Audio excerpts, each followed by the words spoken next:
82 ধারা, এই 82 ধারা বলা হয়েছে যে আমদানিকারক অথবা আমদানিকারকের পক্ষে যে এজেন্ট এই তথ্যগুলি সাবমিট করবে, সেই তথ্য যদি কোনো ভুল পাওয়া যায় সেক্ষেত্রে যেমন আমদানিকারক দায়ী হবেন তেমনি তার এজেন্টও দায়ী হবেন। আমরা এই বিষয়ে জাতীয় রাজস্ব বোর্ডকে সভার মাধ্যমে বলেছি, চিঠির মাধ্যমে বলেছি যে আমদানিকারক কি পণ্য আমদানি করছে, তার প্যাকেটের ভিতরে কি আছে, এইটা শুধুমাত্র যখন কায়িক পরীক্ষা করে কাস্টমস তখন সিএনএফ এজেন্ট বা তার কর্মচারী জানতে পারে, তার আগে পর্যন্ত জানার কোনো সুযোগ নেই। সুতরাং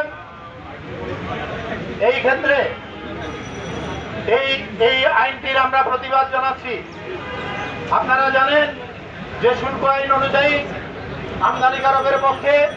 সর্বপ্রথম ঘোষণা দেয় শিপিং এজেন্ট, তার আইজিএম এর মাধ্যমে, তারপরে ফ্রেট ফরওয়ার্ডার সংশোধন করে ঘোষণা দেয় এবং আমদানিকারক যে কাগজপত্র আমাদেরকে সরবরাহ করে তার সাথে আমরা আইজিএম এর মিল রেখে বিল অফ ট্রেড সাবমিট করি। এখানে আমাদের কি কোনো অপরাধ রয়েছে? সুতরাং আমরা আমাদের লাইসেন্স এবং আপনারা যারা আমাদের পক্ষে, আমাদের প্রতিনিধি, আমাদের সরকার, আপনাদের চাকরি বাঁচানোর জন্য আমরা আজকের এই প্রতিবাদ সভা, আমরা আমাদের ফেডারেশন নেতৃবৃন্দ, আমাদের সম্মানিত সভাপতি, উনিও ফেডারেশনের মহাসচিব, ঢাকায় ফেডারেশনের সভাপতি, ঢাকা কাস্টম এজেন্টস অ্যাসোসিয়েশনের সাধারণ সম্পাদক ফারুক আলম গতকাল এবং